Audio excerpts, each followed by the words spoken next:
திமுக என்றாலே அது அவங்களுக்கு வந்து பிஹெச்டி கொடுத்துடணும். நீங்கள் ஊழலில் எப்படிலாம் பண்ணலான்றதே தனி. அன்றைக்கி வந்து 10 ரூபா வாங்கினது தவறுன்னு சொல்லக்கூடிய தாவேகா இன்றைக்கி வந்து அதை தாங்கள் ஆட்சிக்கு வந்தப்புறம் அது சரின்னு சொல்வது வந்து நியாயம் இல்லை. ஒன்று அன்றைக்கி போய் சொல்லணும், இல்லை இன்றைக்கி போய் சொல்லணும். தனியார் மயமாக்கப்படும் இன்றைக்கி கூட ஒரு பத்திரிகை செய்தி வந்துருச்சு. அது என்ன சொல்கிறாங்க, இந்த 12 டிஸ்டிலரி பேர் மதுவிலக்குன்னு நான் என்றைக்குமே ஒத்துக்க மாட்டேன். நான் சாராயத்துறை அமைச்சர் தான் சொல்லுவேன். இல்லை சாராயத்துறை தான் எந்த ஆட்சியிலுமே. அந்த துறை அமைச்சர் என்ன சொல்கிறாங்கன்னா, அந்த ரஜினிகாந்த் வந்து அண்ணாமலை கட்சியில் சேர போகிறாரு, இவங்க 2 பேருமா சேர்ந்து ரஜினி ஃபேன்ஸ் எல்லாம் வந்து உள்ள இது வந்து சட்ட விரோதமானது, மோசடி, ஆரோக்கியத்துக்கு கெடுதலானது. அரசியல் குடும்பம் வந்து அராஜகமாக சம்பாதித்ததை விஜய் அரசு நிறுத்த. பை தி பீப்பிள் நேயர்களுக்கு வணக்கம். பல்வேறு அரசியல் பொருளாதார சமுதாய பிரச்சனை அலசக்கூடிய இந்த நிகழ்ச்சி இன்று நம்மிடையே மூத்த பத்திரிகையாளர் திரிசக்தி சுந்தராமன் வந்திருக்கார். வணக்கம் சார். வணக்கம் ஜெய், சொல்லுங்கள் சார். இப்போது டாஸ்மாக், அதாவது ஒரு பழமொழி உண்டு, டாஸ்மாக் ஒரு விஷயம் சொல்லுவாங்க. அதாவது ஹோமம் பூஜை செய்யவில்லை, எந்தவித வாஸ்து பார்க்கவில்லை, தினசரி கூட்டி சுத்தம் செய்யவில்லை, ஆனால் எந்த விதமான சுத்தம் சுகாதாரம் எதுவுமே கிடையாது, ஆனால் கோடிக்கணக்கான பணம் அங்கே தான் கொட்டுகிறது அப்படின்னு விஷயத்த சொல்லுவாங்க. கோடிக்கணக்கான மக்களும் அங்கே தான் குவிஞ்சு. ஆமாம், எந்த வாஸ்து எதுவுமே பார்க்க தேவையில்லை, ஆனால் இவ்வளவு பார்த்து வியாபாரம் ஆரம்பித்தாலும் வியாபாரம் நடக்காது அப்படின்னு விஷயம் சொல்லப்பட்ட போது டாஸ்மாக் கோடிக்கணக்காக இந்த விஷயத்திற்காக பணம் கொட்டுது அப்படின்னு சொல்லப்படுகிற சூழ்நிலை. இந்த டாஸ்மாகில் பல்வேறு குளறுபடி, அதாவது இன்று காலையில் கூட செய்தித்தாளில் படித்தேன். அதாவது தங்கள் நிறுவனத்தோட அந்த பிராண்டு மூவ் ஆகுன்றதுக்காக சூப்பர்வைசருக்கு லஞ்சம் கொடுத்து அந்த பிராண்டை மூவ் பண்ண வைக்கிறாங்க. அது மூலமாக எக்ஸ்ட்ரா விற்காததை வந்து தள்ளுறாங்க அப்படின்ற விஷயமும் வந்திருக்கு. ஸோ இதில் வந்து இன்னொரு இப்போ அடிமட்டம் வரைக்கும் லஞ்சம் பாய்ச்சிருக்குது இந்த டாஸ்மாகில். இது ஏதாவது மாற்றம் கொண்டு வர வேண்டும்னு விஜய் அரசு யோசிச்சுட்டு இருக்காங்கன்றாங்க. என்ன மாதிரி மாற்றங்கள் கொண்டு வரப்படும் சார்? 2 விதமாக நம்ம பார்க்குறோம். முதல்ல இப்போ என்ன, நம்ம வந்து கிட்டத்தட்ட இந்த விஜய் ஆட்சிக்கு வரா மாதிரி அந்த கவர்னர்கிட்ட பேச ஆரம்பித்த பீரியட்லேருந்தே நான் பல நிகழ்ச்சிகளில் சொல்லிக்கிட்டு இருக்கேன். டாஸ்மாகை தனியார் மயமாக்க அவர்கள் திட்டமிடுகிறார்கள், அவர்களுடைய அஜெண்டாவில் அது இருக்குது. பட் எம்ஜிஆர் ஆட்சி காலத்தில் டாஸ்மாக் உருவாக்கப்பட்டது இல்லையா சார்? இல்லைங்க, டாஸ்மாக்ங்கிறது இடையில் உருவாக்கப்பட்டது. 1971 கருணாநிதி வந்து சாராய கடையை திறந்து விட்டார். அந்த புண்ணியத்தை அவர் கட்டிக்கிட்டார். அதுக்கப்புறம் அது தனிமையாக கேபிஆர், அவர் எக்ஸு உடையார், ராமசாமி உடையார், இப்போது ராமச்சந்திரா குரூப் அவர், இந்த மாதிரி நான் சொல்கிறது உதாரணங்கள். மக்களுக்கு பிரபலமானவர்கள் இவர்கள் இன்னும் எத்தனையோ பேர் இருக்காங்க. அவங்க மூலமாக அந்த மாதிரி விற்றுட்டு இருந்தாங்க. அதுக்கப்புறம் அது வந்து எம்ஜிஆர் பீரியடில் ஒரு பீரியடில் அதை கொஞ்சம் ஃபார்மலைஸ் பண்ணி டாஸ்மாக் என்ற நிறுவனமே ஒரு அமைப்பு, கவர்மெண்ட்டு கம்பெனியாக 2003 தான் உருவாச்சு. அதுக்கப்புறம் வந்து டாஸ்மாக் ஹோல்சேலில் மட்டும்தான் இருந்தது முதல்ல ஒரு கட்டத்தில். அதுக்கப்புறம் வந்து ஐ திங்க் அதிமுக பீரியடில் நினைக்கிறேன் ரீட்டெயில் சேல்ஸும் ஆரம்பித்தாங்க. ஹோல்சேல் மட்டும் இல்லாமல் தனித்தனியாக கடை. அப்போ தான் கணக்கு பண்ணி இன்றைக்கி 4500 சொச்சம் கடை, அதில் 717 கடை மூடி இருக்கிறதா விஜய் அரசு சொல்லிக்கிறது. ரைட், மிச்சம் ஒரு 3700 800 இருக்குது, அதெல்லாம் இருக்குது. அந்த 717 3 நாள் வந்து குடிக்கிறது குறைஞ்சிட போகிறதில்ல. இங்கே குடிச்சிருந்தவங்களாம் 2 கிலோமீட்டர் தள்ளி போய் பக்கத்தில் 1/2 கிலோமீட்டரோ 2 கிலோமீட்டரோ எங்கே இருக்கோ தேடி போய் 4 கிலோமீட்டர் தான் கூட நடந்து போயாவது வாங்கி குடிப்பான். ஏன்னா அந்த பழக்கத்தில் அடிமையாயிட்டாகும் போது இது. இப்போ இதை தனியார் வசம் வைப்பதனால் என்ன வந்து லாபம்? நான் சொல்கிறது மக்களுக்கு இல்லை அரசுக்கு. ஏன்னா அரசுனாலும் மக்கள் வரிப்பணம் அப்படிங்கிற ஒரு இது. அது நம்ம தனியார்களுக்கு என்ன லாபம்? அது லாபம் இருக்கிறனால தானே தனியாருக்கு கொடுக்குறாங்க. இதில் வந்து ஒரு விமர்சனங்கள் ஆரம்பத்திலே என்ன நிகழ்ந்ததுன்னா, இப்போது விஷ்ணு ரெட்டி அந்த மாதிரி, அப்புறம் இந்த மாதிரி அவருக்கு விஜய் அவர்களுக்கு வேண்டிய அல்லது தாவேகா தலைமைக்கு வேண்டிய சில தொழிலதிபர்களிடம் இது அவங்க கண்ட்ரோலுக்கு போயிடும் அப்படின்றது விமர்சனம். என்னை பொறுத்த வரைக்கும் அப்படி போனால் அது தவறு இல்லை, அது வந்து தவறான விளைவுகளை உண்டாக்கும். ஆனால் போகிறதுக்கு முன்னாலேயே போயிடுச்சு நம்ம சொல்ல முடியாது. அதாவது போகட்டும், விமர்சனம் பண்ணுவோம். போகிறதுக்கு முன்னாலேயே அவர் எடுத்துட்டார், அவர் இதோ ஓட்டார் அப்படின்னு சொல்ல வேணாம். இப்போ இவங்க என்ன சொல்கிறாங்கன்னா, தனியார் மயமாக்கப்படும் இன்றைக்கி கூட ஒரு பத்திரிகை செய்தி வந்துருச்சு. அது என்ன சொல்கிறாங்க, இந்த 12 டிஸ்டிலரி, அதாவது ஒன்று வந்து கோல்டன் மிடாஸு, பாக்கி 11 வந்து திமுக அல்லது திமுக சார்பானவர்கள். இவங்க தான் விற்கிறாங்க. இதில் நிறைய டாப் டு பாட்டம் வந்து ஊழல்கள் இருக்குது.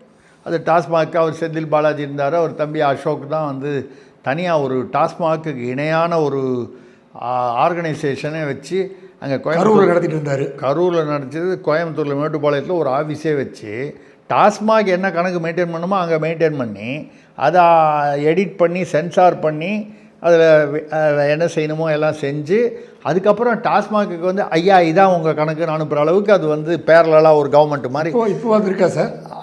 அது இப்போது வந்து கரூர் கேங்காவுடைய கண்ட்ரோல் கொஞ்சம் கொஞ்சம் குறைஞ்சிக்கிட்டு வருதுன்னு சொல்கிறாங்க.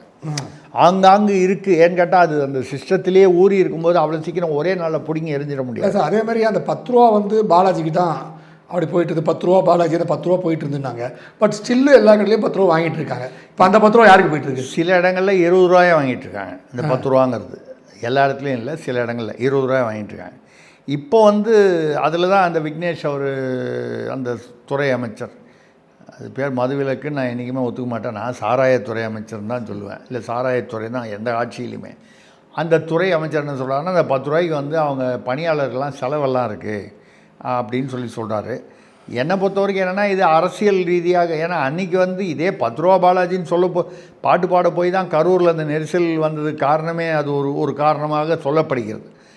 அப்படி இருக்கும்போது அன்றைக்கி வந்து 10 ரூபா வாங்கினது தவறுன்னு சொல்லக்கூடிய தாவேகா இன்றைக்கி வந்து அதை தாங்கள் ஆட்சிக்கு வந்தப்புறம் அது சரின்னு சொல்வது நியாயம் இல்லை. ஒன்று அன்றைக்கி போய் சொல்லணும், இல்லை இன்றைக்கி போய் சொல்லணும். இல்லை அன்றைக்கி ஒன்று தப்பாக சொல்லியிருக்கணும், இல்லை இன்றைக்கி தப்பாக சொல்லணும். இது ஒரு விஷயம். அது 10 ரூபாய் 20 ரூபாயை வாங்கினாங்கன்னா அப்போ இன்னும் தவறு அதிகம்னு அர்த்தம்.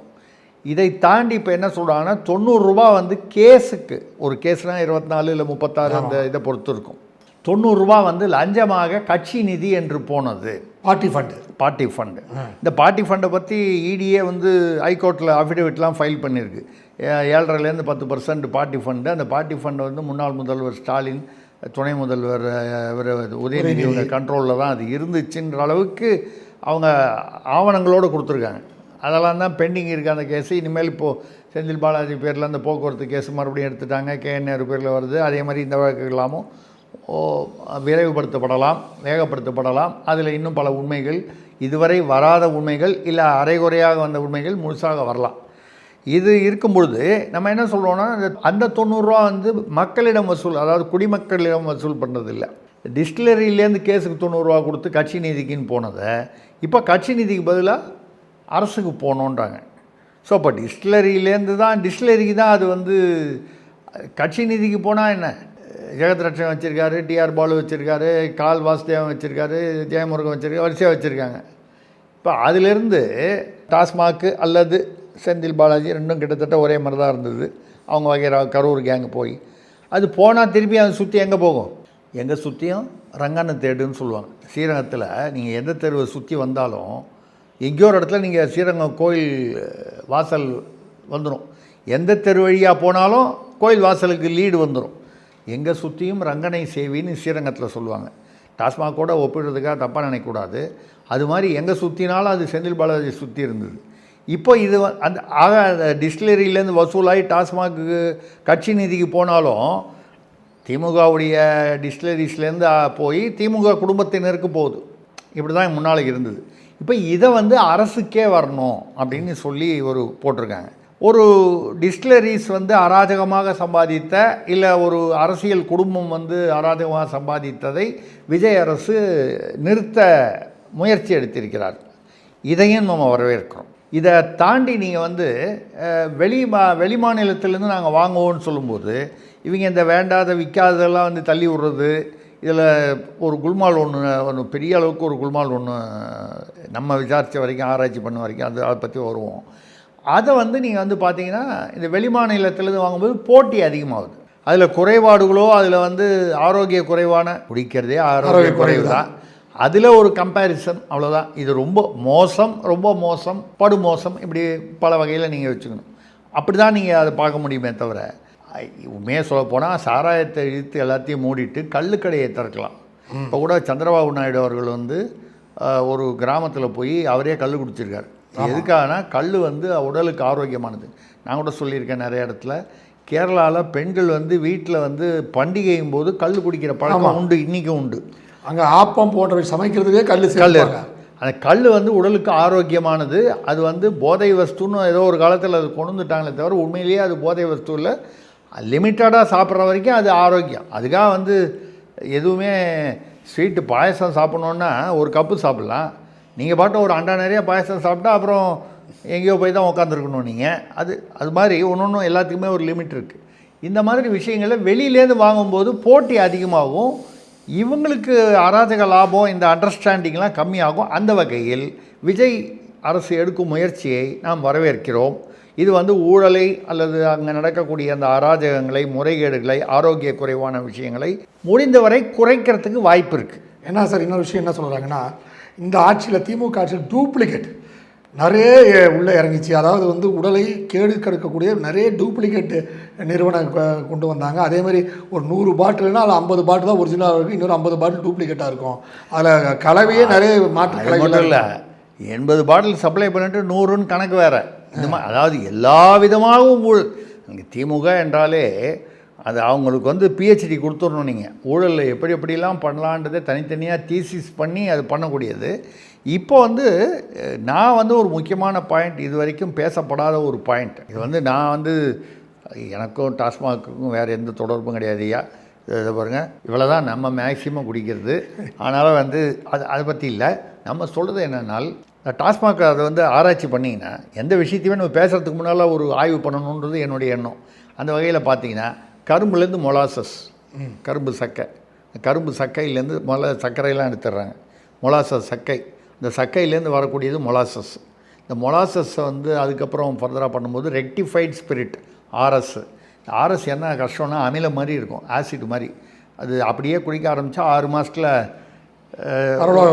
அது ஃபோட்டோ மாட்டிடலாம் நம்ம, அந்த மாதிரி இருக்கும். அந்த ஆர்எஸ், அந்த ரெக்டிஃபைட் ஸ்பிரிட்டை ஃபர்தராக வந்து இன்னும் கொஞ்சம் அதை வந்து ஃபைன் டியூன் பண்ணி அதை பதப்படுத்தி அதை சுத்திகரிப்படுத்தினா அதுக்கு பேர் இஎன்ஏ, எக்ஸ்ட்ரா நியூட்ரல் ஆல்கஹால்.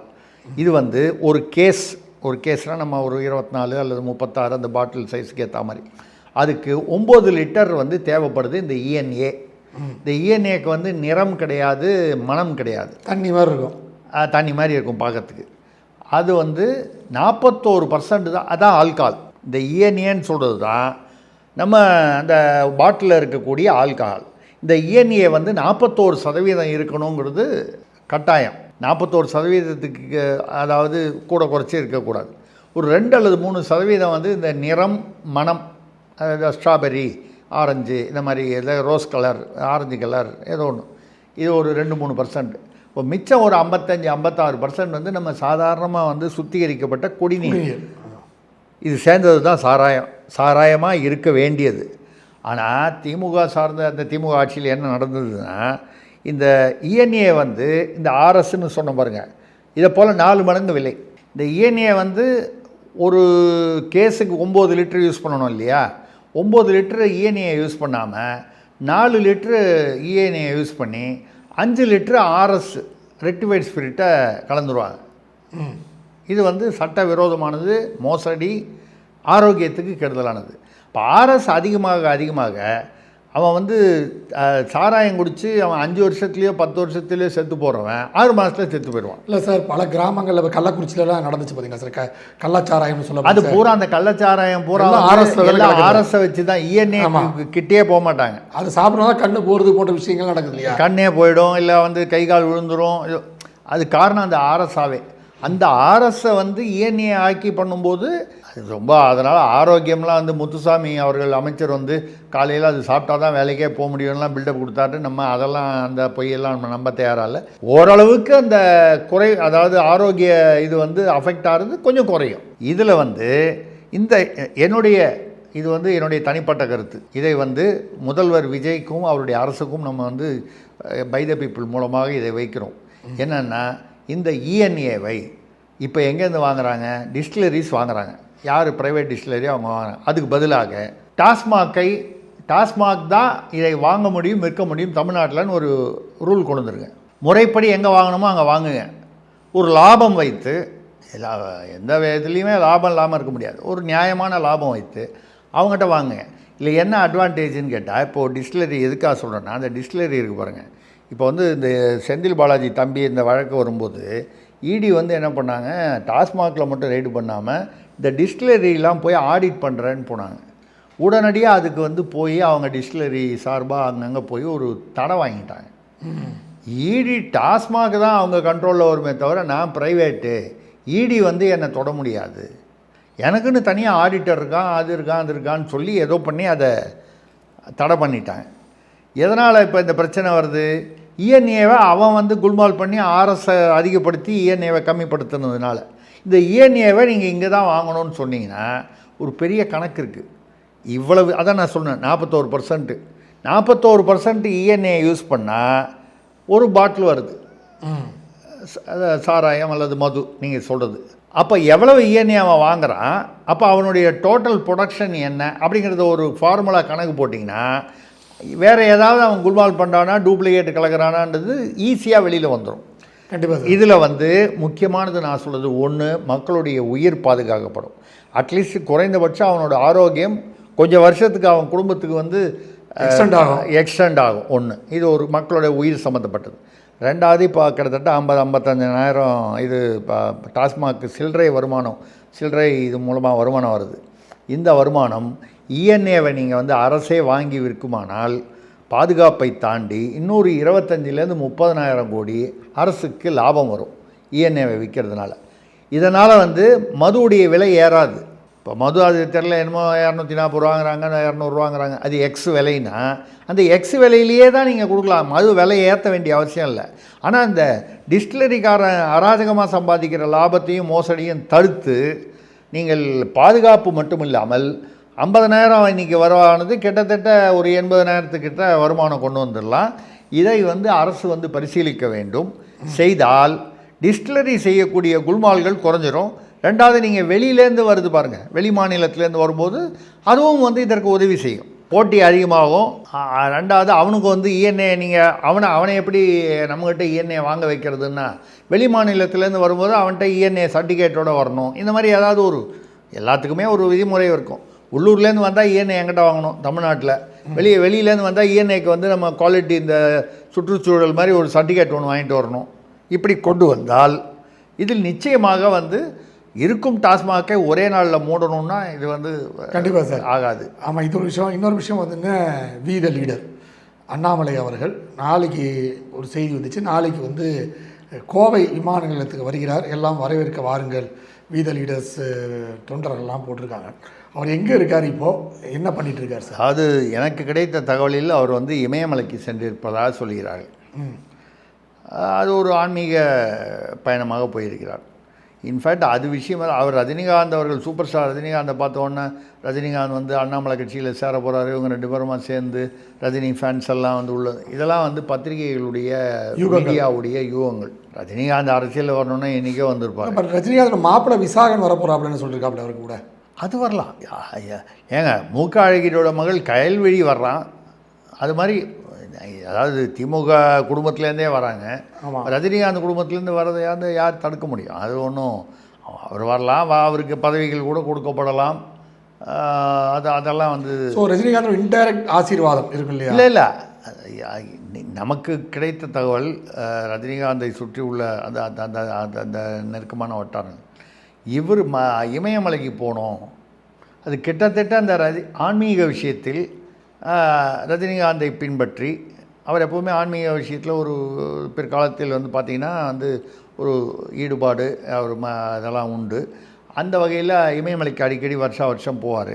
பெங்களூரில் ரங்கநாதன் ஒரு எனக்கு கூட நண்பர், ஒரு பத்திரிகை பிரிவில் இப்போ டச்சில் இல்லை, அவர் தான் வந்து அவருக்கு குரு. அது இமயமலை கூட்டு போய் அங்கே ஒரு பாபா ஒரு குகையில் அவர் சந்திப்பார், போகிறார்.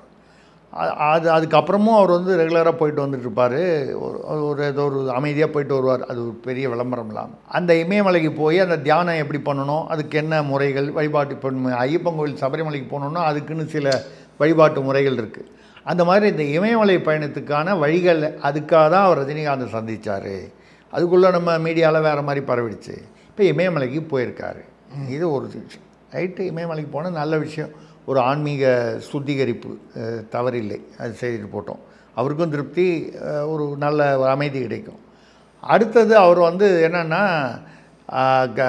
17 லட்சம் பேர் சேர்ந்துருக்காங்க கொஞ்சம் கூட எதிர்பார்த்தாரு போல இருக்குது. அது சரி, கொஞ்ச நாள் ஆகும் அது பிக்கப் ஆகிறதுக்கு. ஏன்னா அவர் இப்போ வந்து மறுபடியும் ஆக்டிவாக அரசியல் ஈடுபட ஆரம்பித்ததுக்கப்புறம் தான் அதுக்கான விளைவுகள் தெரியும். பாஜகலேருந்து பார்த்தீங்கன்னா இப்போது அவர் கருநாகராஜன், அமர் பிரசாத் ரெட்டி இவர்கள்லாம் ஏற்கனவே அண்ணாமலை மாநில தலைவராக இருக்கும்போது இவருக்கு நெருக்கமான வட்டத்தில் இருப்பதாக பேசப்பட்டவர்கள் ரிசைன் பண்ணிவிட்டு இப்போ இவருடைய இயக்கத்தில் சேர்றாங்க. இது எதிர்பார்த்த விஷயந்தான். அவரோடு அந்த மாநில தலைவராக இருக்கும்போது ஒரு நெருக்கமான வட்டமாக இருந்தவங்க நேச்சுரலாக அவரோட தான் போவாங்க. இதில் அந்த இதில் பார்த்தீங்கன்னா அமர் பிரசாத் ரெட்டி இவங்க எல்லாமே இந்த ஆருத்ரா பிரச்சனையில் அதுதான் அங்கே தான் வர்றேன் நான். ஆருத்ரா பிரச்சனையிலலாம் வந்து நிறைய அவர் பேர் அடிபட்டது. அதில் அவருக்கு சம்மந்தம் இருக்குது அமர் பிரசாத் ரெட்டிக்குன்னு. போன வாரம் கூட இது வரைக்கும் யாரும் வெளியில் சொல்லாத விஷயத்தை பை த பீப்புளில் நான் சொல்கிறேன். எனக்கு கேள்விப்பட்ட தகவல், போன வாரம் வரை நம்ம ஆருத்ராக்காரர் இப்போ பேசணுமே அவர் வந்து அண்ணாமலை புதிதாக இயக்கம் ஆரம்பித்திருக்கிறார் அப்படின்னு சொல்லி 2 ரியல் எஸ்டேட்டு, ஒன்று வந்து காசா பணமான கிராண்டாக வந்து நடத்தக்கூடிய ஒரு நிறுவனம் ஒன்று, இன்னொன்று என்னன்றதை நீங்களே ஒரு ஹேஷியம் மூலமாக கண்டுபிடித்து விடுங்கள். இப்படி இந்த இது ரெண்டும் கிட்டத்தட்ட மிகப்பெரிய நிறுவனங்கள் தமிழ்நாட்டில். இவள் யார் ஆட்சியில் இருந்தாலும் அவங்களோட நெருக்கமாயிடுவாங்க. அந்த மாதிரி ஒரு எங்கே வேணாலும் ஒட்டி கொள்வார்கள். அவங்க வியாபாரம் தொழில். அதனால் வந்து அவங்கள்ட்ட போய் அண்ணாமலை இயக்கம் ஆரம்பிக்கிறாரு, அவர் என்ன நினைக்கிறாருன்னா, நீங்கள் வந்து முதல்ல அதுக்கான ஃபண்டிங் வந்து தேவைப்படும். ஒரு இயக்கம் கட்சினா அது பெரிய அமௌண்ட்டு தேவைப்படும் யார் ஆரம்பித்தாலும். முதல்ல உங்கள் கையால் வாங்கினா ராசி. இது நிறைய பேர் நம்மகிட்ட வந்து கேட்பாங்க, சார் முதல்ல நீங்கள் டொனேஷன் நீங்கள் எவ்வளோ கொடுக்குறீங்களோ கொடுங்க சார், உங்கள் கை ரொம்ப ராசியான கை, 100வது ஆளாக இருப்பீங்க நீங்கள். ஆமாம், இந்த லாட்ரி சீட்டு விற்கிற மாதிரி. லாட்ரின்னு விஜய் அரசுன்னு லாட்ரி ஞாபகம் வந்ததுன்னு சொல்லாதீங்க, நான் பொதுவாக சொல்கிறேன். லாட்ரி சீட் வைக்கும்போது அந்த பஸ் ஸ்டாண்டில் விற்கிற பையன் என்ன சொல்லுவான், கடைசி லாட்ரி சீட்டு லாஸ்ட்டு 2 தான் பாக்கி இருக்குன்னுவான். உள்ளே 200 வச்சுருப்பான், லாஸ்ட்டு 2 கடைசி சான்ஸு, லாஸ்ட்டு 2 இதில் தான் சான்ஸ் வரும். நீங்கள் வாங்கினோன்னு பார்த்தீங்கன்னா அடுத்த பஸ்ஸுக்கிட்ட போய் லாஸ்ட்டு 2ன்னு விற்றுக்கிட்டு இருப்பான், இந்த 2 விற்றதுக்கு அப்புறமும். அந்த மாதிரி இது சொல்கிற வழக்கம். அது உங்கள்கிட்ட ராசியாக இருக்கும்னு சொல்லி இங்கே 10 கோடி அங்கே 10 கோடி வாங்கப்பட்டதாக இந்த ரியல் எஸ்டேட் நிறுவனங்களில் நமக்கு வந்து செய்தி, நேற்று வந்த செய்தி இது. அப்படியா இருந்தால் நம்ம வந்து என்ன சொல்கிறோன்னா, அண்ணாமலை அவர்கள் அந்த இயக்கம் ஆரம்பித்து போகும்போது ஊழலை எதிர்த்து, எப்படி விஜய் அவர்கள் ஊழலை எதிர்த்துன்னு வரும்போது அவரை சுற்றி ஒரு ஏதோ ஒரு ரொம்ப ஃபேமஸான குடும்பம், அதுக்கு பேர் ஃபேமஸ்னு சொல்லிடலாமா, அது பேர் ஏதாவது சொன்னால் தான் மாற்றி அப்படி சொன்ன கன்ஃபியூஷன் வருது. டான் ஜிட்டோ போன்றவர்கள், டான் ஜிட்டோ, இப்போ நம்ம பேரில் வழக்கு போட முடியாதுல்ல. ஆமாம், ரைட்டு, ஆமாம், டான் ஜிட்டோ அந்த மாதிரி ஏதோ பேர்லாம் வருது. இதெல்லாம் வரும்போது அவரோட பேர் கெட்டு போகுது. அப்படி இல்லாமல் இதனால் என்ன ஆகுது, இந்த விஜய் அவர்கள் எடுக்கக்கூடிய, இப்போ கூட பார்த்தீங்கன்னா அந்த விஷயத்தில் சொல்லும்போது அந்த முக்கியமான அர்ஜுன் கையில் வில் வச்சுருக்காரு மூத்த அமைச்சர் ஒருத்தர், அந்த குடும்பத்தை சேர்ந்தவர், அவருக்கு கீழே இருந்த முக்கியமான 2 IAS ஆஃபீஸரை மாற்றி விட்டார் அதே விஜய் அவர்கள். அதே மாதிரி அவர் வந்து எல்லா அமைச்சருக்கும் நான் தான் பொலிட்டிக்கல் PA சப்ளை பண்ணுவேன், அவர் ஒரு நிறுவனம் வச்சுருக்காரு, அது மூலமாக சப்ளை பண்ணுவேன்னு சொன்னதையும் ஸ்டாப் பண்ணிட்டார். அமைச்சர்லாம் போய் கம்ப்ளைண்ட் பண்ணி முதல்வர் விஜய்கிட்ட அதை ஸ்டாப் பண்ணிட்டார். அவரை 2வது கூப்பிட்டு, உன்னுடைய துறையை மட்டும் பாரு, மற்ற துறைக்கு சம்மந்தப்பட்ட தொழிலதிபர்கள்லாம் நீ பார்க்கவே கூடாது, இப்படின்லாம் கொஞ்சம் டைட் பண்ணியிருக்காருன்னு கேள்வி. இது நல்ல விஷயம். இந்த மாதிரி ஆளுக்கு ஆள். அதே மாதிரி இன்றைக்கி வரக்கூடிய இன்னொரு செய்தி வந்து அதையும் அவர் தடுக்கணும். விஜய்க்கு செல்ல வேண்டிய, முதல்வர் என்ற முறையில் அவருக்கு செல்ல வேண்டிய உளவுத்துறை வந்து இவங்க இதெல்லாம் வந்து ஜான் ஆரோக்கியசாமி, இன்னும் அவர் வில்லு வச்சுருக்கிறவர், அப்புறம் இன்னொருத்தர் யாரோ ஒரு அதிகாரி, இவங்க 3 பேர் பார்த்துட்டு அனுப்புகிறாங்கன்னா, இதே ஜெயலலிதா காலத்தில் சசிகலா இதை பண்ணி தான் ஜெயலலிதா அடிபட்டுச்சு. ஸ்டாலின் அவர்கள் இதே மாதிரி பொம்மையாக வச்சு ஒரு சில அதிகாரிகள் இதே மாதிரி பண்ணாங்கன்னு என்னமோ பேர்லாம் சொல்லுவாங்க. அவர் என்னமோ ஒரு நாத்து, அப்புறம் வந்து ஒரு உதயா, அப்படி இப்படின்லாம் பேர்லாம் சொல்லி சில அதிகாரிகள் அவங்க யாருடைய நலனுக்காக யார் சொல்லி பண்ணாங்கன்றதை விட இந்த மாதிரி செஞ்சதுனால வந்து அது அடிபட்டுது. விஜயும் அதே மாதிரி ஒரு சூழ்நிலைக்கு தன்னை வந்து ஆட்படுத்தி கொண்டு கூடாது அப்படிங்கிறதா நம்மளுடைய எண்ணம். சில நல்ல முயற்சிகளை அவர் செய்வதாக தெரிகிறது. அந்த முயற்சிகள் இந்த மாதிரி விஷயங்கள்னால கெட்டு போயிடக்கூடாது. கண்டிப்பாக சார், உங்கள் நேரத்தை ஒதுக்கி பேட்டியது மிக மகிழ்ச்சி. நன்றி. நன்றி, வணக்கம். நேரில் மீண்டும் அடுத்த நிகழ்ச்சியில் சந்திப்போம். அதுவரை நன்றி, வணக்கம்.